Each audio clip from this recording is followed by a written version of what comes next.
Hello,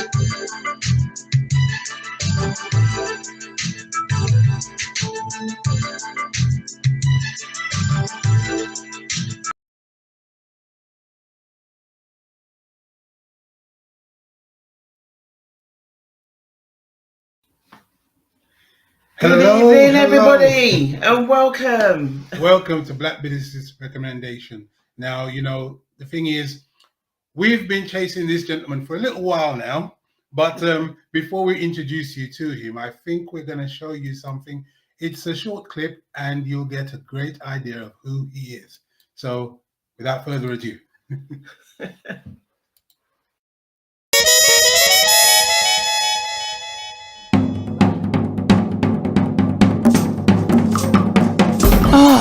I am the beat. I am black, red, white and blue. I'm an Englishman. I am the earth. I am a rock. I am the universe. I am the beat. I'm the trees. I'm the roots. I'm the aura of herbs. I am the beat.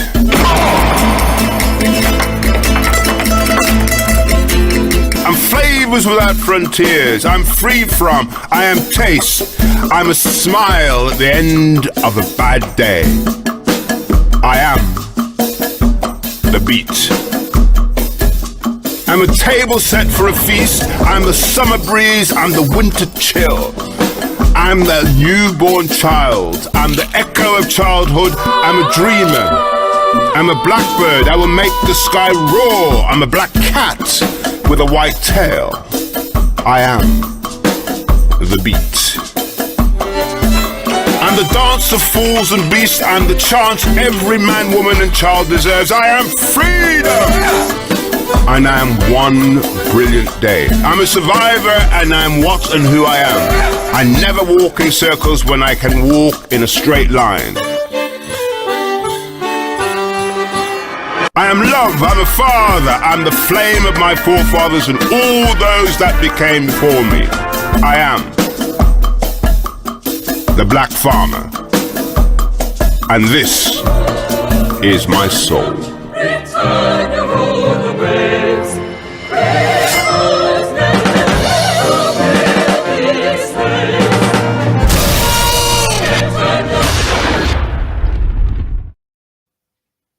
Wow. Wow. That is brilliant. What an introduction. I'm telling you, if you don't even know who this gentleman is, you should do by now, get an idea of who we have. So let's not keep him in the background. Let's bring him forward.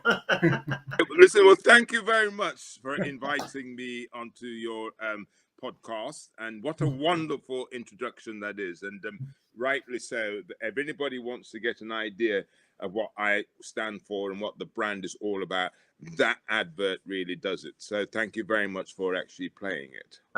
It's an absolute pleasure. And can we say from the off, this is Mr. Wilfred Emmanuel Jones, and this is the person who's received an MBE.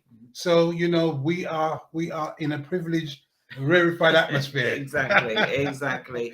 So, and your achievements are immense. And obviously, we would love to just spend even more time than we do have today going through everything. It's an amazing story that you have. So it's great that you're here with us to share with our members on our Let's Talk live stream. Thank you. So may I ask the first question? Where were you born? Where are you from? Okay. Well, first of all, thank you very much for inviting me. And I know you did very well to get me onto your program, because I know you've been chasing me for a very, very long time. No, you did really well here. So well done you. Thank you. I'm of the Windrush generation. So I was born in Frankfield, Clarendon. So I'm one of those people who could proudly say I was actually born in the country. I'm not sort of adopted or was born in this country. I was actually born in Jamaica. And mine is the classic Caribbean story, really, that my parents came to this country initially. So first of all, my father came, then my mother came, and then my sister and I were left to be brought up by relatives in Jamaica. And then at the age of 3, I then came to follow my parents. Yeah. And it was a bit of a culture shock. I mean, I'm now 65 years old, and I could still remember arriving in this country. And first of all, it was bloody cold. You know, I didn't sort of know cold like it. And then snow. I'd never seen snow. And you know, just couldn't get my head around sort of it being so cold, and it there was snow falling. And when we arrived, we actually lived in Northampton, is where we first of all Okay. All right. because that's where my my parents, my father decided to settle. So let me ask you a question. In terms of Northampton, was that for him? Was that a rural district area, part of that rural district area, or Northampton within the town itself? No, it was in the town itself. And one of the things we probably will be talking about in our discussion is that I'm very, very keen to try and get a lot of people from the black community to go and live in rural Britain. Because the irony is this, that, you know, Frankfield is very, very rural. So, you know, it's bush country. And, you know, there's sort of a lot of my relatives are farmers. They sort of work the land. Yeah. So what happened is that during the 50s, the people went to where the work was, and they tend to be in the towns and in the cities. And we all know the history that, you know, people of my parents' generation had to go through shit. It was hell. Absolutely, yes. In terms of all the racism and prejudices that sort of existed at the time. And so what happened is that, well, you felt safe within what I call these urban enclaves in these towns where you felt protected. So the idea of going into a rural part of Britain was like, you know, walking into an environment where you might end up getting lynched. Day one. Even when I bought my farm, you know, which I bought 25 years ago, I can remember my family and friends saying, shit, you know, don't they lynch black people down in those parts of the world? Such is the trepidation of going into rural Britain. And rightly so in some instances, because, you know, there's still parts of Britain now, you know, where white people will call you coloured rather than black. They still are living, they're still of the mindset that we're in the 50s and 60s, and so they haven't really adapted. Adjusted. So my parents, they went, like most people, to where the work was, and also in an environment where it was safe, whereas actually farming would have been very much part of their DNA, very much part of their blood.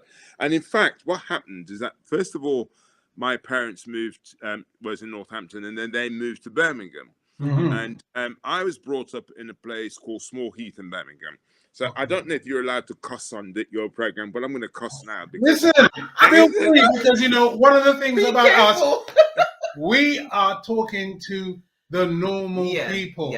And so we speak openly, and, you know, we try to maintain decorum. But thank you. I just thought I better ask, because, you know, this place, the place I was brought up in, Small Heath in Birmingham, was a shithole. It was a pit. It was absolutely miserable. It was one of those classic inner city areas that was devoid of hope, devoid of opportunity. I can remember that on one side of the house we had the Asian, so people from Pakistan.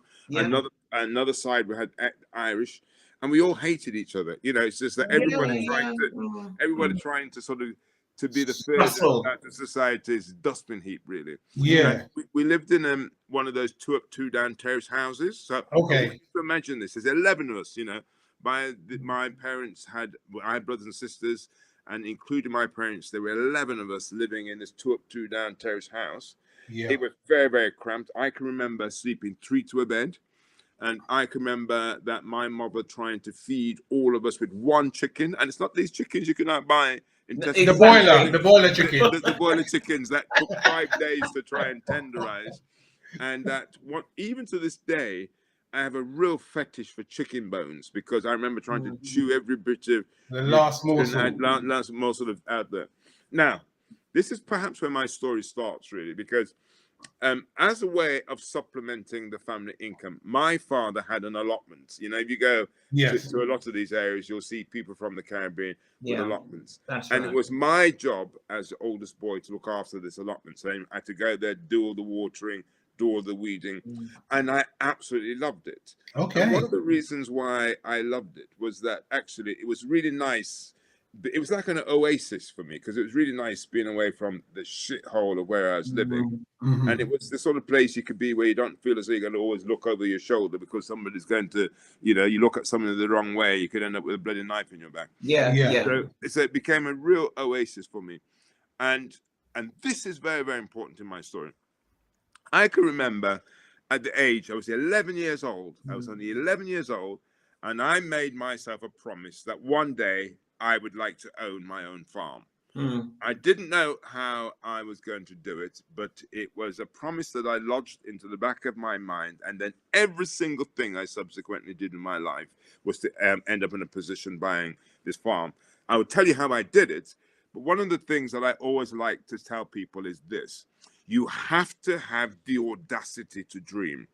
Now, if you're talking to an American audience, they understand that concept. Yes. Because, they believe that you could aim to be higher than your position in life. You could really aim for the stars. It's very, very much part of their culture.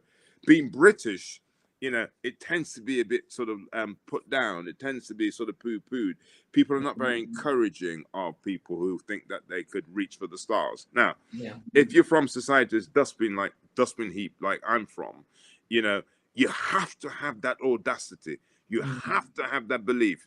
Most people think that you got to go and get qualifications and you've got to go and be a particular type to succeed, but it isn't. It's about having the mindset. So hopefully in our discussion, I could actually emphasize that my success is down to having the right mindset. It's nothing else.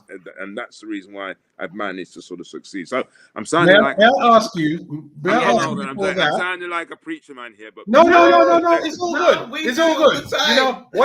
What it is, I read something that you stated, and I think that it even resonated to me yesterday. And it's about jeopardy. What does that mean to you? Because when you explained it, the catalyst for change, that resonated with me, and I wanted to ask you about it. If you can explain to the audience what that means. Okay, well, I'll tell you what it means to me. There's a book, and after this conversation, what I would recommend anybody they should do is there's a book that I've written, and it's called Jeopardy: The Danger of Playing It Safe. And that tells you the story of my life. It tells you some of my theories. It tells you about how to build a business, and more importantly, how to go about change. Now, most people live their lives in fear. Fear rules their lives. And there is so many messages to actually keep people trapped in this position of fear. Just turn the bloody news on every day, and it's always about a pending disaster. Now, one of the things I like to say to people of the Black community especially is that the one thing that they forget is this: our parents who had the courage to come to this country, that is a very entrepreneurial thing to do. Yes. But everybody who came, lots of people just didn't do that. Fear of going into change, fear of doing something kept them in the position, kept them standing still. So the mindset. If you do not have the courage to overcome your fear, we are here, all of us are here because our parents had the mindset to overcome that fear, and they were prepared to take jeopardy to go and try something different to better their lives and to improve the lives of their children. Now, the other thing is this, and this is what people need to sort of try and understand what I mean about fear, is that not everybody, certain types of people think they need certainty. Okay? And certainty is that the world is going to stay the same, that, they're still going to be in the same job, that everything is going to always continue. Now, what happens is that for those people, the moment that uncertainty comes along, it throws them. It's a bit like when people have worked in a job for 15 years. The moment they're made redundant, their whole lives fall to pieces because they believed that there is such thing as certainty. Now, the comfort of certainty. Now, the key thing in this is that what you have to do in life is to make a friend of uncertainty. Make a friend of uncertainty. And how you make a friend of uncertainty is you put your arms around uncertainty and you walk forward. You walk forward not knowing what you're going to meet. Don't expect to try and work out everything that's good. You said, well, I do not know what is going to come towards me. But what I do know is that whatever comes towards me, I will find a way to figure it out. Yeah. That's all the mindset says. Don't try and prepare for what will come towards you. Just say, I will go with confidence. I will find a way to figure out what comes towards me. Yeah. And that's how, you get rid of uncertainty, and how you actually see the importance of jeopardy. Not thinking, my God, this looks frightening, this looks wearing. It just says, look, do not worry about that. You will find a way. You'll always find a way. So many people live their lives in survival mode that actually they're just doing the same thing over and over again. They don't want to do it, but they're terrified of the future. They're terrified of the unknown, and therefore they have very trapped lives that actually makes them miserable. Make a friend of uncertainty. Yes, thank you very much for listen, people. This is what we say every week. Get your notepad and pen. You never know what gems coming your way. Are coming your way. And it is so true what you said there, Wilfred, because maybe it is, the society where we've been brought up, really, from school age, to get the job and stay where you are. And that's an income that is coming in. So that makes you comfortable. I think at the end of the day, we are learning slowly, trying to think a different way. It's transpired today that everyone is looking at the information technologies that's out there and utilizing that to create their own businesses. Now, before we go into all of that business, the young man Wilfred, who was at school, how did you inspire from school to the present, from that movement? Because you've had some jobs which many people will say that itself is a profession and that's it. Then you've moved on to other things. So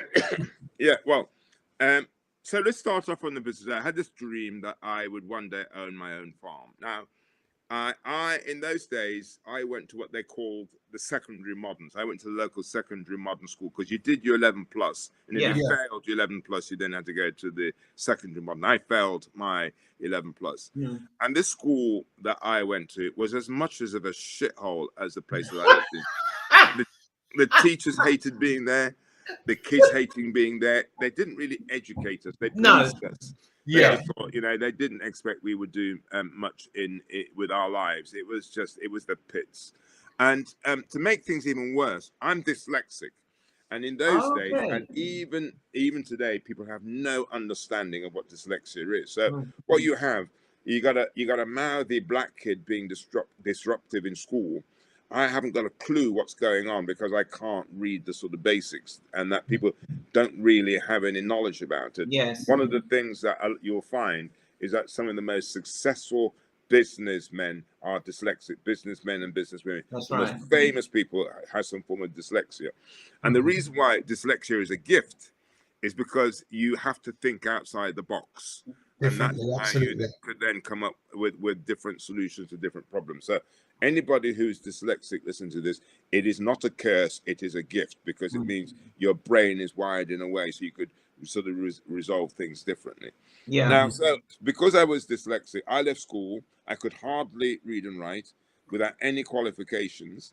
And so, I was 16. I wanted to get away from home because, 11 people in the place, yep, ain't good. And so, because I wasn't really qualified to do anything, I then joined the army. Now, excuse me. Now, there's something that I learned pretty very quickly. There is that if you're a black guy with a bit of an attitude, there's one or two things going to happen when you join the army. They're either going to break you, or they're going to kick the shit out of you. So they spent a year trying to break me.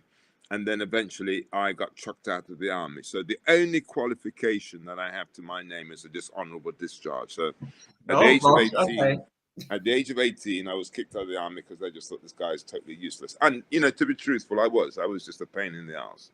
So at 18, it was a bit like, Jesus, what do you do with an 18-year-old kid that isn't educated, is a bit of a pain in the ass? And what was quite interesting in those days, I just thought, chuck him into catering. So because they thought, well, you could always wash pans and clean the kitchen. Catering and woodwork. Yeah, that's right. And so I went to the local catering college in Birmingham, And luckily, I liked it. I liked the fact that that was speed and it was sort of quite creative. Yeah. And then I went on to work in various restaurants and hotels.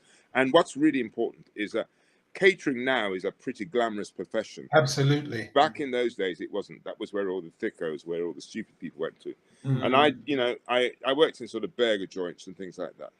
And now here's another really important thing about mindset.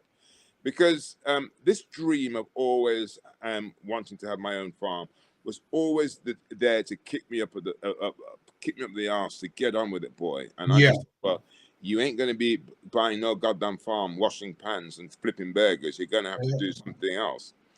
And at the time, there used to be a very famous BBC documentary series on called 40 Minutes. I used to love that series. Yes, I remember that. I used to love it. And I can remember announcing to my family and friends, you know what? I'm going to go to the BBC and get a job as a producer director making Audacity of Hope. And then people just said, this guy's fucking nuts, basically, because he can hardly sort of read and write, that he doesn't have the education. But here's some sort of wisdom for your viewers. I have lived my life on these two principles. And any successful person that you will see and meet will be successful based on these two principles. It doesn't matter on your color.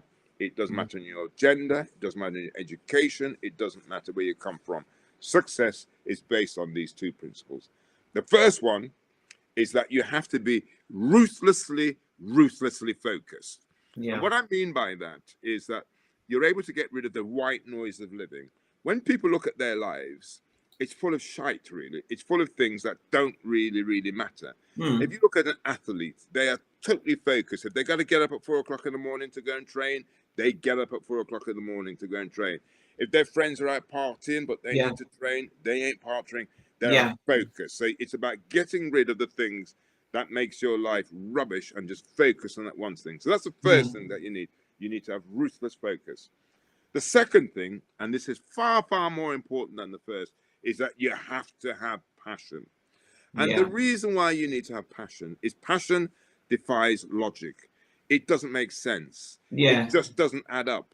It helps you come over all of the hurdles that actually will come your way. And that what I say to people say to me, well, what do you mean by passion? I said, have you ever seen somebody when they're in love? They do fucking crazy stuff. They're so driven.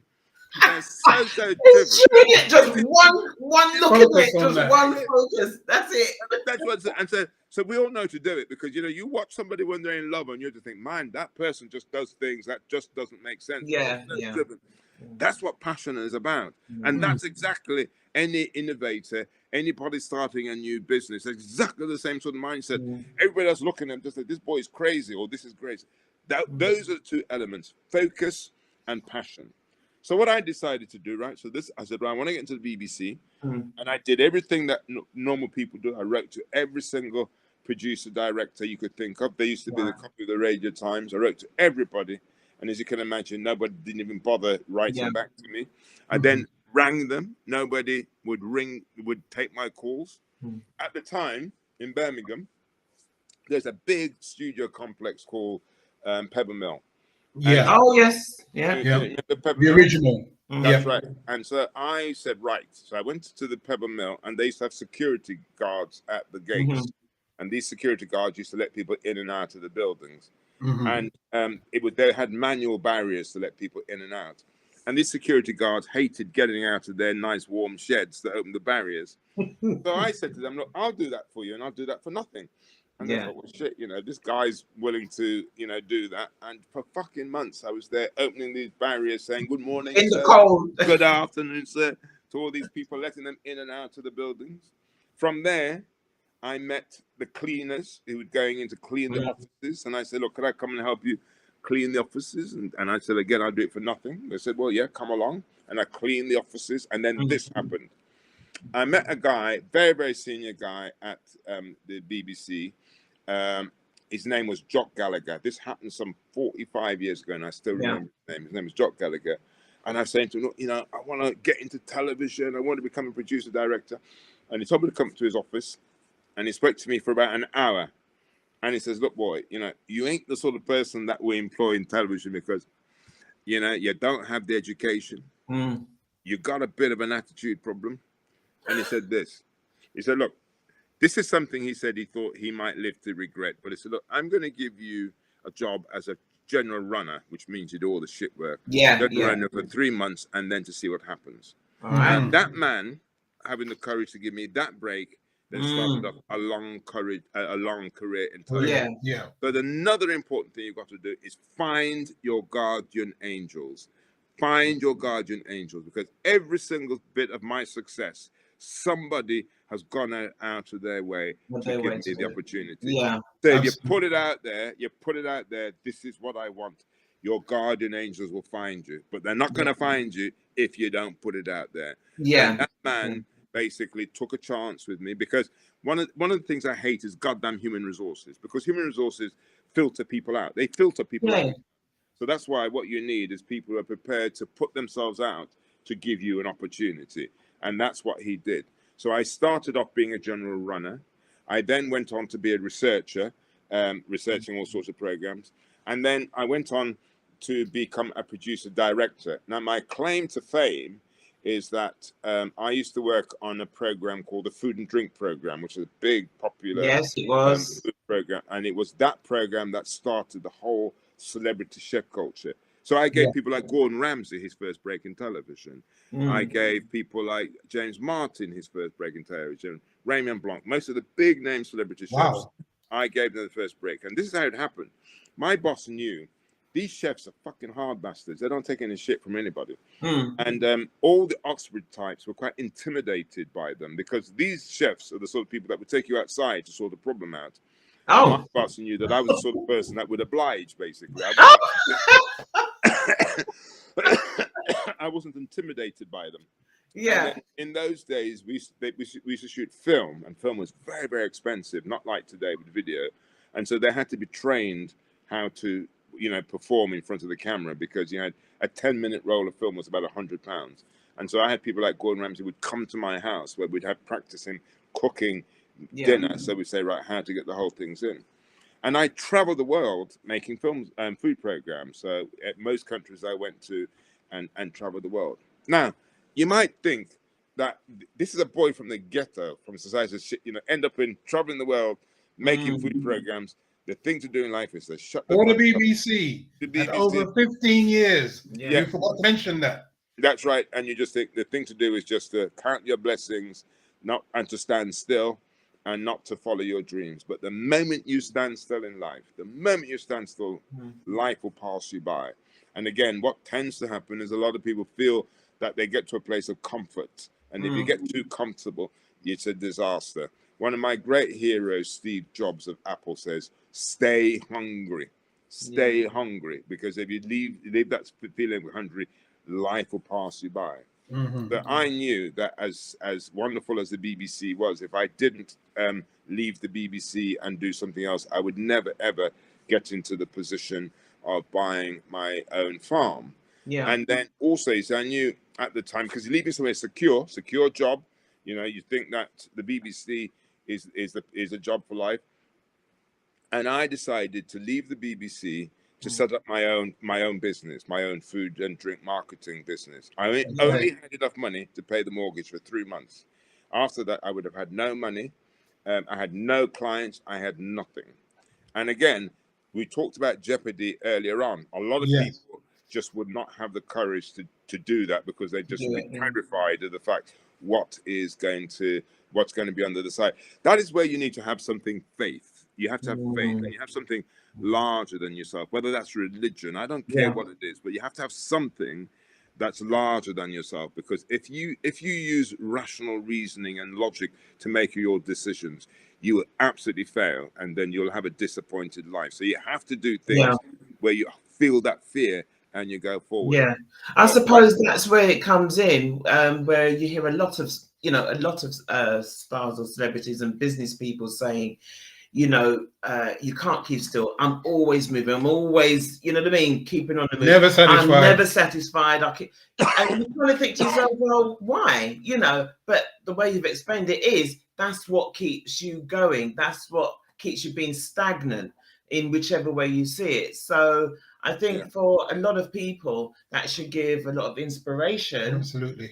To say, you know what, I've got well, an idea. Let me get up because one of the things I would like to say to really the third and second generation Black people is that what we have to do is that we have to pick up the momentum that our parents did, the courage that they had. Remember, it's a very courageous thing to do to come to this other country.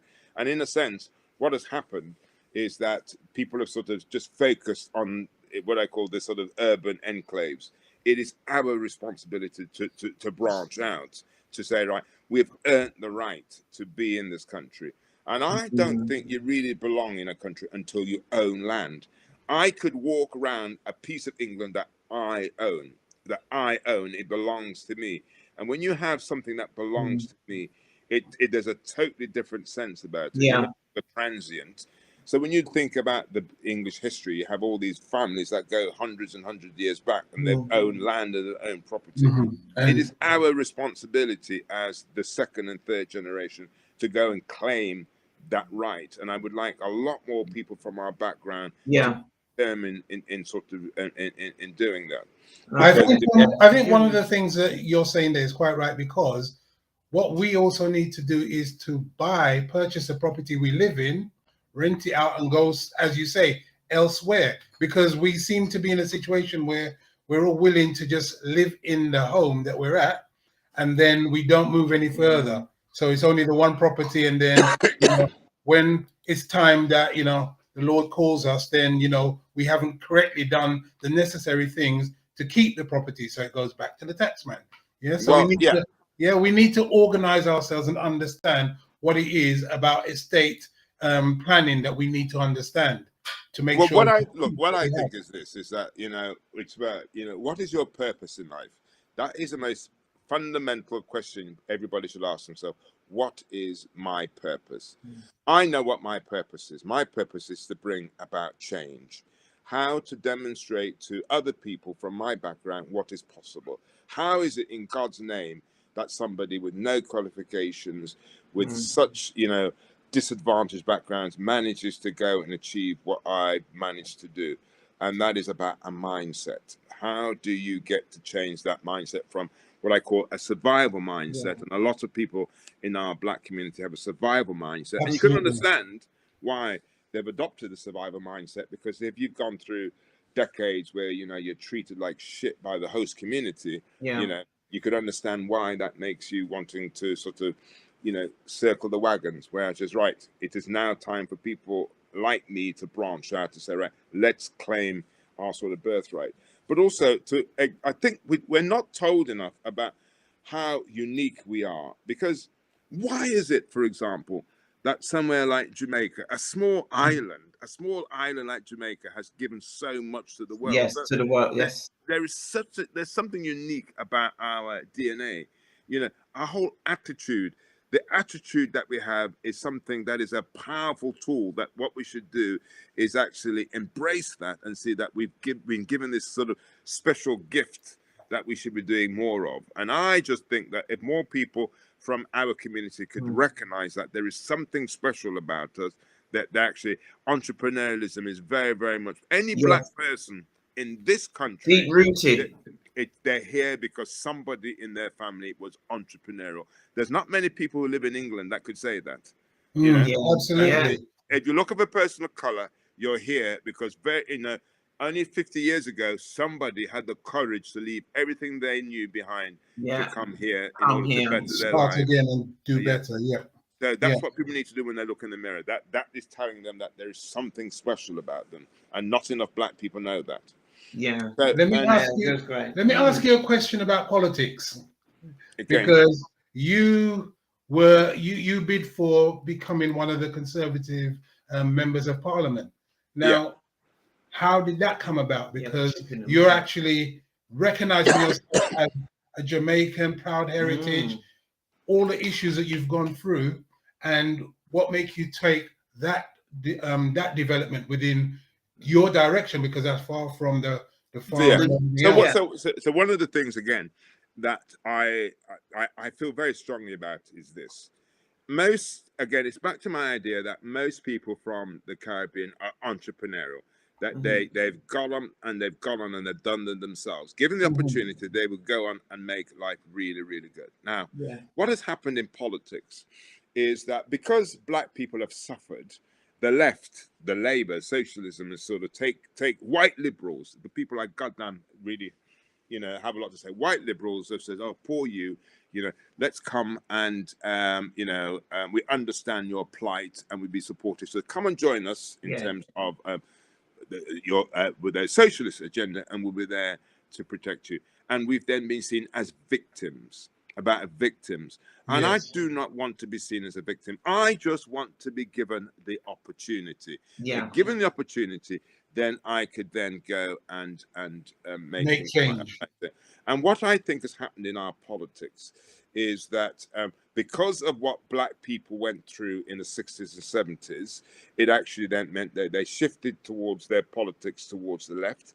They're continuously seen as victims, for handouts, but actually not getting the support by being able to go to a bank and get the loans and get all the support they need for business. It's that it's fine them treating us as victims, but in terms of respecting us as business people, oh God, no. They might do that with sort of the Asian community, but if you're black, you're just seen to be, if you're into football, you're into reggae, that's fine. But that's okay. So did you have issues in terms of the banking system? Oh man, even now, I'm telling you, if you are any black person that has succeeded, and I meet them, I just think, my God, that person has been through hell, because it's hard. It is bloody. Business is tough anyhow. Okay, so if you then add color on top of that, it's even worse. And let me just tell you a story about this, actually, because we got as far as how I left the BBC. I then decided to run a food and drink marketing agency. That's right. And then I launched brands like Lloyd Grayson Sauces, Kettle Chips, Plymouth Gin, Cobra Beer, etc. That then gave me the money to buy my farm. I see. So it took me what, about sort of 35 years to be in a position to buy my farm. So I always say to people, dream early, because life is a marathon. We live in this age where people think it's all about instant. It isn't. It's a long marathon. And so when I decided to buy my farm, and my farm is near a place called Launceston, it's on the Devon-Cornwall border. As I was saying earlier on, people, all my friends in London was thinking, shit, don't they lynch black people down there, and all the people down in Devon. It's a nice part of the country, isn't it? But it's true. And all the white people in Devon just couldn't understand it. They're thinking, what the hell is a black guy coming to live down in Devon? Because anybody with any sense is moving out of Devon to go up country, they call it. And this is a true story. I can remember when I put up my first polytunnel, somebody called out the police because they thought it was a cover for growing ganja. So, that's the sort of stuff. That's the sort of stuff. When you're a pathfinder, that's the sort of stuff that happens, and you can't let those things sort of, tip you down. And then, but what I'm a great believer is this, and this is again some of the things that black people should take on board. It's outsiders who see opportunity. Absolutely. Outsiders bring about change, and they see opportunity. And the opportunity that I saw was this big gulf between urban and rural Britain. Right. It's as though urban Britain hates rural Britain hates urban. They don't really understand each other. And I thought that that's an opportunity to actually create a brand that will help to bridge the two worlds, because rural Britain really needs urban Britain on their side, because the buying power that urban Britain has. That's right. Manage all these farmers to be able to have a living. So I decided, you know what, I'm going to create a brand to bridge that gap. And I wanted to do something that was going to break all the rules and to be revolutionary. The first thing I wanted to do was something that was going to be a mainstream brand. I did not want it to be an ethnic brand, because again, one of the things that happens is that people see color and they see ethnicity rather than seeing it British. And I thought, right, I'm going to do something that is quintessentially British.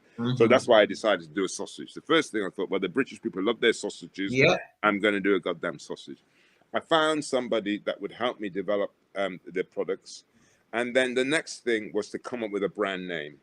And I was scratching my head thinking, what the hell am I going to call this brand? And then one day it came to me. All of my next door neighbors used to call me the Black Farmer. That's how they describe you. Yeah, the Black Farmer up the road. And I just thought, well, shit, that's a pretty good brand name. No one else out there could nick the idea because there's no black farmers. and then also that made it easy. Yeah. And then also it has an edge to it because in this political correct era we live in, where people are not too sure about how you refer to people, there's a lot of sensitivity about, how can you refer to somebody of sort of color? But also what it does is right in your face that this is black. A lot of black companies, they feel they're going to hide their blackness in order to we get that here. Yeah. But no, this is, it says it's a black farmer. Now, this is really important, this part of the story. Even I was slightly a bit nervous about calling the brand the Black Farmer. So I went and did all the research that most people do before they set up businesses, before they do anything. It's a real left brain thing to do. They go and research it. And all the research came back and says, do not call it the Black Farmer because people will be upset and people will be offended. So for all these people who live their lives based on research and evidence, this is the thing to learn. Research would tell you what people were thinking yesterday. Research would tell you what people are thinking today. But research cannot tell you what people are thinking tomorrow. That's why you have to have your own vision. That's why you have to have your own belief to say, right, I'm going forward there in the strong belief, and then you have that, people would follow. Yeah. Very, very important. All these people who make their decisions based on the evidence and the data actually are not, they're behind the times because it's already happened. If you're going to truly innovate, you go forward with a sort of a strong belief. And I wanted the Black Farmer brand to be a black brand that is out there, that's in your face, that it's a bit like the ad that you showed there. Unashamed, it is bold, in your face, right there, claiming it, not apologetic, because a lot of black people, in order to survive, have had to, in a sense, sort of temper down. They've had to be very, very careful about, they don't want to be seen to upset anybody. I don't play by those rules at all. It's a bit like, when I'm here because this is what it's all about. And you can only do that if you're running your own business, because, if you're working in a big corporate environment, you got to really watch, what you do. So any black person that gets into a senior level in a corporate environment, I take my hat off to them, because I thought, Jesus, you must have some real scars on your back, because you had to bite your tongue. You had to, just to navigate your way through. Whereas I've basically been able to do it on my own terms, really. Okay. So, and that is the way to go. I think that is the way to go, isn't it? It has to be based on your own terms. Yeah, but it is. But hopefully, part of what I'm doing is making that opening for other people to sort of follow. And that is, so I say to people is this, that, the Black Farmer brand is not about food. It's about a way of life. It's about a belief system. That is what people are buying into. This is what this brand stands for, about helping to bring about change, bringing about change through what we do in terms of the products that we actually sell. Yeah. May I ask you then, in that case, you say the word we. So the question for me is, what is your team like, and how do you build that team, that relationship, to ensure the service that you provide is on par? And they're following your vision. Oh yeah. What they put things out there for. Especially the taste of the food, because you are the one who has to. Basically, we employ about 18 people, and they are all over the world. So one of the fantastic thing about technology at the moment is that you don't need to have an office. Yeah, and actually, everybody we have, except for people who work at the fulfillment center, they're the only ones that physically go into premises. So we have a fulfillment center in Chippenham. So if people go online and they buy our products, it's all fulfilled from Chippenham, and it goes all over the world from there. Okay. And then we employ people in Spain, because actually I have a place in Spain, because in Spain, what I'm also wanting to do is to launch the brand in Spain. And the brand is called Don Wilfred in Spain. They call me Don Wilfred in Spain. Yes. That's a nice ring to it. Yeah, But wait. Does that mean that the Don is actually doing the flamenco dance? Because you said you're going to do that. Exactly. That's right. Yeah. So you'll see pictures of me with them dressed up like a sort Flamenco. of bullfighter. Yeah. So we have people in Spain, we have people in Portugal, Sri Lanka, Scotland, all over the place. Yeah. And I work on the basis that you've got to trust people. When you don't have it, most people think that actually people spending 4 hours a day coming into an office, because you go into an office doesn't mean you're working. I mean, what it is about giving people the flexibility to, people say to me they want to go and work abroad. I don't care. Whilst they could do their job, that is the most important thing. Yeah. And the most important part of the job is customer service. One of the things in our business, everybody has to do customer service. And the reason why they all have to do customer service is so they understand who's paying their wages. Yes. It ain't me, it's the customer. So therefore, they look after the customers. And so what you do in a business is that you set a culture about a standard of what is sort of expected.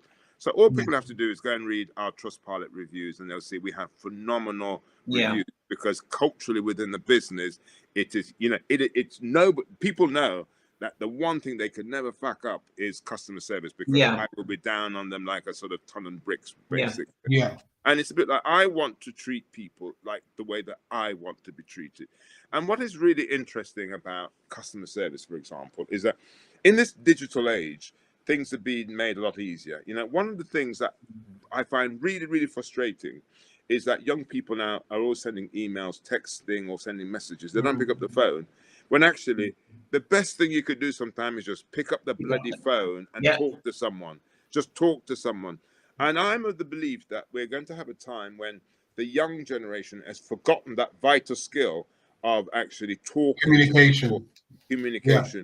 And they're going to have to turn to us oldies to try and re-educate these people that actually business and things get done a lot quicker if you just pick up the bloody phone and sort of speak to people. So even though technology can make life easier, sometimes it gets in the way of the basic forms of communication, which is to treat people with respect and to listen to the fact that if they're spending that hard-earned money with you, they actually deserve your sort of time. So it's a very essential part of our business sort of culture. Yeah. And actually, in terms of how the business has got to where it is now, is that once I decided to call the brand the Black Farmer, I then had these sausages, and then tried to go to all of the supermarkets to sell the sausages to the supermarkets.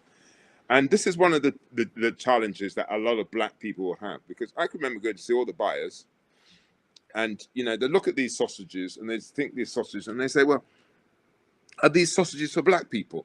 They just couldn't get their heads around that. The black guy being mainstream, they think that, aren't Levi Roots doing, Caribbean? No, these are for everybody. So I basically went, all the buyers were not interested in it. But the thing that I knew at the time was this, is that in order to get your message across, in the past, you had to go through what they call the gatekeepers. And these gatekeepers would be like broadcasters, radio, magazines, or advertising. That was the only way you could get your message to the consumer. The internet revolution and the social media revolution enabled people like me, to be able to have a direct communication with their customers. So when I started the Black Farmer, Facebook had just started. Most of the social media platforms, as we know it, did not exist. But the social media platforms has enabled businesses to have a direct relationship with their customers. And then one of the things I always say to people is this, is that they need to understand that you may have the best product in the world, but if you're not communicating with your consumers, they won't know about it. And there are two types of marketing. There is what they call above the line marketing and below the line. So above the line is your classic advertising. You got to pay for it. So you got to pay to get your message out. Below the line is word of mouth. It's about doing things like this. And that is far more powerful than actually paying for advertising. Word of mouth is a lot more hard work when you're doing shows, going around meeting your customers. But that's how you build the brand. It's hard graft, and a lot of people in business, they don't want to do that hard work. They want to think it's easy, but it's hard work. The Black Farmer brand has been going for nearly 20 years now. 20 years that brand's going, and it takes about 20 years for people to suddenly start discovering that you exist. It is hard work. So that's what people sort of need to sort of recognize.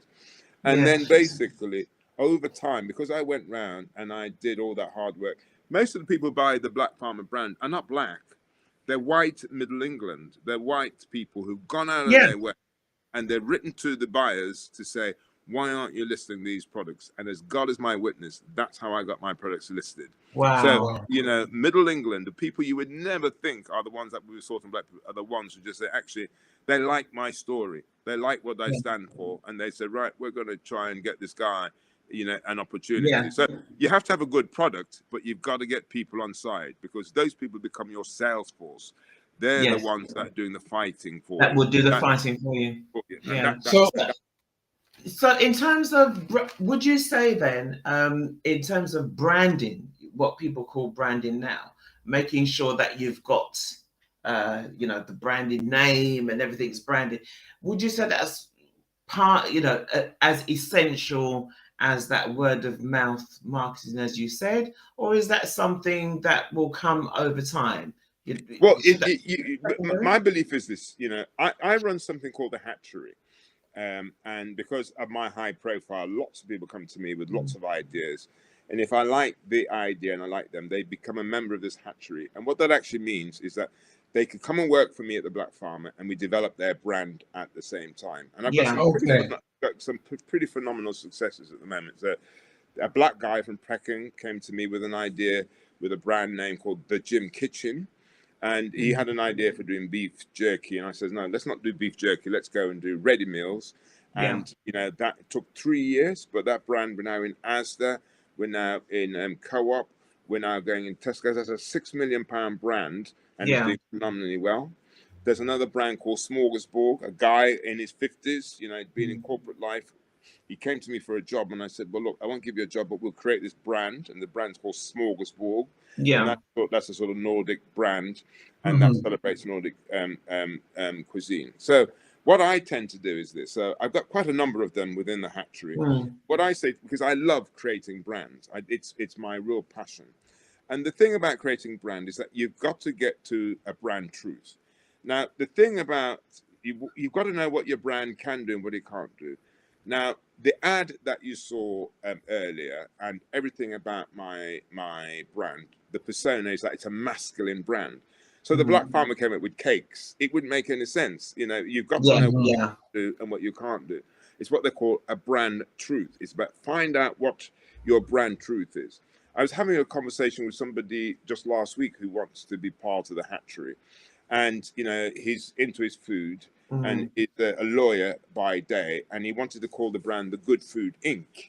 And I said, that's a shit name, basically. It's a bit like anybody could call your brand, anybody could call that. But the thing that he has unique, which he couldn't spot, I said, the fact that you're a lawyer and a cook, that is your unique selling point. So, you know, I could see images of you actually, you know, you not only demonstrating recipes but giving bloody legal advice at the same time. As well. You know, so the key thing about creating a brand is finding out what is your brand truth, because people are not stupid.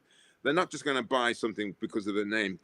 People don't buy products, they buy a story. They buy a story. Absolutely, I agree. What is your story? What is you have to do decent products. People think that actually you make a fantastic product and people are going to buy it. No, they're not.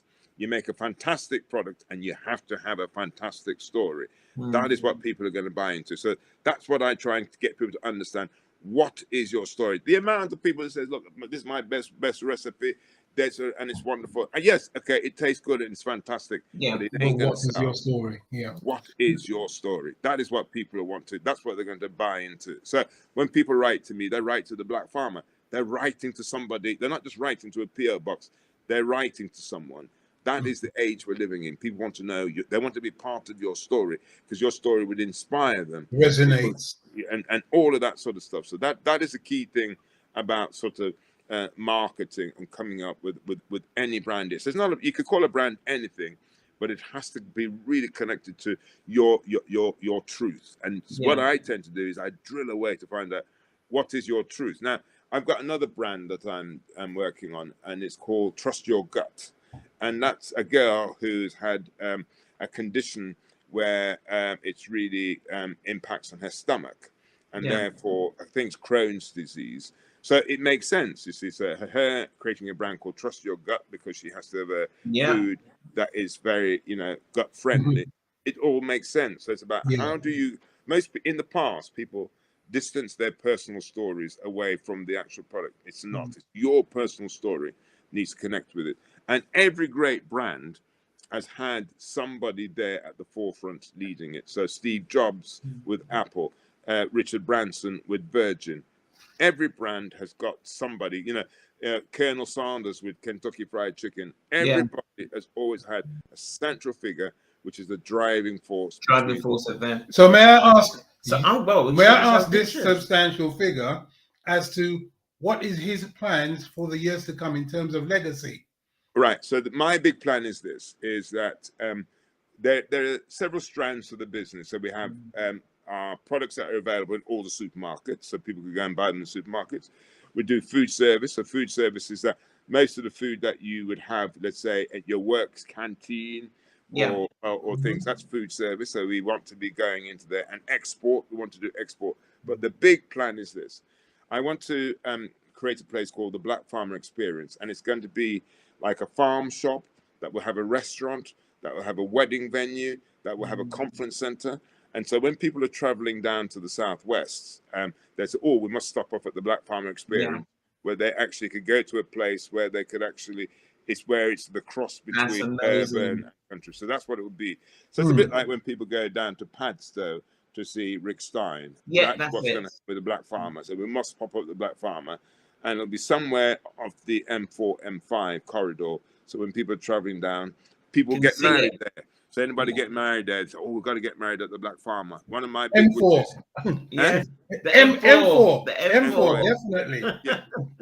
One of my dreams is to be, I want to marry the first couple that comes up to the Black Farmer Experience. So it's really a place that will be a beacon for diverse Britain. So people will feel that it's a home, and it's sort of representative of them.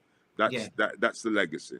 Amazing. Can I share some pictures? Because we've got some pictures, and I feel it would be really nice just to show some of the people. Obviously, you were talking about your farm and so forth. I'm hoping that can come up there now. Yeah, that's one of my favorite pictures. I look like a real cool dude there. That's what I was saying. And also some of your products as well that are coming through. I see you've got the. We said we do all sorts of stuff really, and you can see that I'm proudly flying the British flag. Oh yeah, you got the Don Wilfred. You can see the Don Wilfred. So that's the drink, yeah. That's rum. You cannot be black and not do rum, and that is me with my then there's a cookbook there. You've got a nice array of pictures here. Yes, we do. Yeah, we've been stalking you. Okay, fantastic. Yes, we do crisps and all that sort of stuff. Yeah. So what I want to do really is that to sell products that are great for special occasions. We get a lot of people, expats, who want to, again, if you're buying into the Black Farmer, it's a statement. You're saying it's not just like buying a packet. It's a statement about you and part of your sort of belief system. So hopefully, your listeners could get a lot more people out there, looking at the website, buying into this sort of product. Absolutely. I think also one of the things, although you hadn't said it yet, but the Christmas hamper. I just missed out on getting the Christmas hamper. This year, I'm getting it. Okay. Well, listen, there's a couple of things we're going to be doing before then. We've got Mother's Day. We've got Father's Day, special hampers. Yes, that's right. And then we're going to do something special for Windrush Day as well. Okay. We do a lot around Windrush, and we all definitely do a lot around sort of carnival. So we're launching some carnival sausages actually.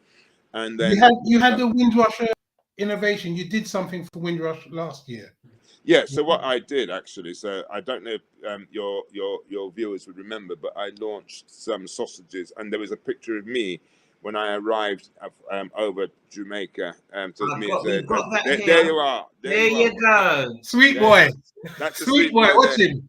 Who would have thought that boy would have actually ended up doing all the stuff that he's done. Yeah, but that's that's an amazing picture. Exactly. But a very poignant picture and a very inspirational one. Yeah, I think it's nice to look back to see that, you know, and what I would like to sort of hope that people get from my story is that, you know, sometimes in life you feel lost. You don't know what direction you're going, and you feel that everything is against you. But it's to have faith. It's to really have faith that things will actually work out. Yeah. And part of that is this, because, you know, I don't know if we're running out of time, but let me just tell you this element of my story, which I also think is very, very important, which is that, you know, so having launched my brand and, you know, being very, very successful, about 8 years ago, I then got acute myeloid leukemia. Now, that is a death sentence. Most people sort of die from that. And I can remember my consultant saying to me, look, you know, you got one or two options, which is we either send you home with some drugs and you'll die within 3 months, or try and do a stem cell transplant. But most people die from a stem cell transplant because it's brutal. It is absolutely brutal. Okay. And the only way you can have a stem cell transplant is that if you get some sort of match. Now, being black, you're at a massive disadvantage. Because what they did is that they went to check all of my brothers and sisters to see whether any of them was a stem cell match. They weren't. So the next thing to do is to go onto what they call the worldwide register. So because not enough black people are registering in that register, if you're black, it's very, very much a death sentence. So one of the things I would like you to try and, you know, put out there for if they're black, go on that red register, because they could be saving other black or mixed race people's lives. There's just not enough. So in my case, because they couldn't find a match, luckily, the hospital that I went to was one of the most prestigious, world-renowned hospitals that were doing experimentations into stem cell transplants. And they did something called a haplo transplant, which is like a half match. And you know, the whole regime was pretty brutal. And I can remember, you know, lying on death's door thinking that death is better than what I was going through. It was pretty brutal. Yeah. And one of the consequences of having that stem cell transplant, it worked. Is if you look at my skin, it's something that graft versus host. Yes. This vitiligo has come about because the old immune system is fighting the new immune system. Yeah. So for me, every day I look in the mirror, I know that I should not be here. I know that if it was you know, 10 years earlier, I'd be a dead man. And that actually, I cannot allow my life to have all this stuff that doesn't matter to sort of get to shroud it. Yes. Every day. So I don't see these marks as something to be ashamed of. It's just a constant daily reminder. Boy, you are lucky to be here. Make your time worthwhile. Do something with it, fulfill your purpose, because you know you've been given extra time. Yeah. So even on your bed, you are making decisions. Now listen to this one. Yes. What was the decision you made about flamenco dancing? This man. Well, but what I did is that actually, you know, one of the things I did when I was, you know, I thought the first thing that I'm going to do when I get out of hospital is I'm going to go and fulfill one of my dreams. And one of my dreams was to buy a place in Spain, because I have a real passion for flamenco dancing. So, you know, the week I could remember, you know, struggling, I flew into Jerez, and what I bought actually is I bought a big plot right in the heart. So it's a bit like, the only way I could describe it, it's a bit like buying somewhere on the King's Road. It's a very, very central place. Massive. Lovely. And we're creating something called the Don Wilfred Center, which is going to be a center which specializes in flamenco dancing. They're building it as we sort of speak. So when people go to Jerez in Spain, they'll be able to go to the Don Wilfred Center. They'll be able to have coffee, teas, and watch and see sort of flamenco dancing. So, you know, what I like to say to people, don't wait for death to come near you before you decide to put your life in focus. You know, I think that I'm lucky that I've been able to keep really, really focused. And because once you do that, you could get rid of all the rubbish that doesn't really matter. And when you do focus, you could then really focus on what really matters to you. And not that many things matters. When when you're sitting there nearly dying, you work out, well, what's important and what doesn't. Not much is that important. Yes. Yeah. Hopefully, my story could inspire people to, It Well, it certainly will. inspired us, It has Wilfred. inspired us. Honestly, it's been an absolute pleasure to have you with us. But stay there for a moment, obviously. We'd just like to say to everybody, we hope that you did go and go find your notepad and pen, okay? Because and take Wilfred some notes, because Wilfred shared has a lot with us. Spent some time with us, and his vision on how things to be and where you want to be. It's about you making that decision and taking it on board, that nothing waits for you. Time doesn't wait for you. Yeah. So you need to have the actual belief in yourself and to take the opportunity to actually go out there and do the right thing for yourself. Wilfred, it's been an absolute pleasure. To have absolute pleasure Thank having you for your time. And, I'm glad that I chased you up. Thank you very much. Well, and this is not the, we could keep in touch, and this is not the last time, you know what I mean? But we do wish you well and even more continued success with your businesses. And we will be sharing your products and services on the group to make sure everybody knows about it. So when you do have anything, send it over to us and we'll make sure it's put onto the group. Yeah, indeed. Yeah? Well, listen, thank you very much. I really enjoyed our conversation. All the best to you all.